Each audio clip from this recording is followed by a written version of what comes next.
വലിയ സന്തോഷത്തിലാണ് ഈ സഹപ്രവർത്തകരുള്ളത്. കാരണം 10 വർഷമായി ഇവിടെ ജോലി ചെയ്യുന്ന ഈ ഒരു സഹപ്രവർത്തകൻ ഇങ്ങനെ ലോട്ടറി അടിച്ചിരിക്കുന്നു. മാത്രമല്ല അവിടെ കടയുടമയോ അല്ലെങ്കിൽ ഈ സീനിയർ ജീവനക്കാരെങ്കിലും ഉണ്ടോ?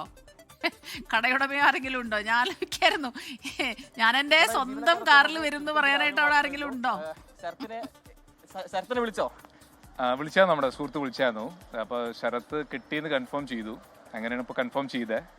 എന്തായാലും സന്തോഷം. ശരത്ത് കുറേ കാലമായിട്ട് നമ്മുടെ കൂടെയുള്ള സ്റ്റാഫാണ് നിപ്പോണിൻ്റെ. തീർച്ചയായിട്ടും അർഹതപ്പെട്ടവർക്ക് കിട്ടട്ടെ എന്തായാലും. ഏതെങ്കിലും തരത്തിൽ ശരത്ത് എപ്പോഴെങ്കിലും ഒരു സൂചനകൾ തന്നിരുന്നു നിങ്ങൾക്കൊക്കെ? കാരണം തൊട്ടടുത്ത് നമ്മളുണ്ടായിരുന്നു, ആളുകളൊക്കെ വലിയ ആകാംക്ഷയിലായിരുന്നു. ഏതാണ്ട് 50 മീറ്റർ അപ്പുറമുള്ള ലതീഷിനെ കണ്ടത്.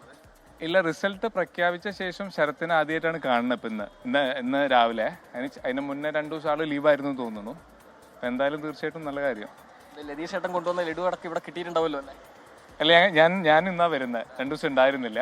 ഫ്രണ്ട്സിനൊക്കെ കിട്ടിയിട്ടുണ്ട്. എന്തായാലും വാർത്ത വന്ന ശേഷം ശരത്തിനെ വിളിച്ചോ? ഇപ്പോൾ വിളിച്ചായിരുന്നു കുറച്ച് മുന്നേ. ശരത്ത് ഹാപ്പിയാണ്. ശരത്ത് എന്തായാലും കുറച്ച് തിരക്കിലാണ്, വിളിക്കാന്ന് പറഞ്ഞു. അപ്പൊ എന്തായാലും നിങ്ങൾ പരിഭവം പറഞ്ഞു, കാരണം അടിച്ചിട്ട് ഇതുവരെ പറഞ്ഞില്ലല്ലോടാ. തീർച്ചയായിട്ടും പരിഭവങ്ങളൊന്നുമില്ല. തീർച്ചയായിട്ടും പുള്ളിക്ക് അത്യാവശ്യം വേണ്ട ഒരു സംഭവമായിരുന്നു. എന്തായാലും നല്ല രീതിയിൽ വരട്ടെ, പുള്ളിയുടെ കാര്യങ്ങളൊക്കെ നല്ല രീതിയിൽ വരട്ടെ.